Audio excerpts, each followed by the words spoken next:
Hello students, today we learn two animals' names. The first one is elephant.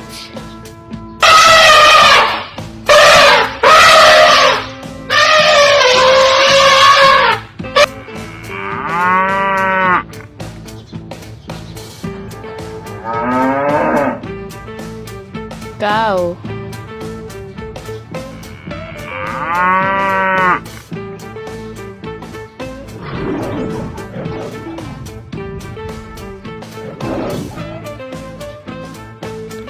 Lion.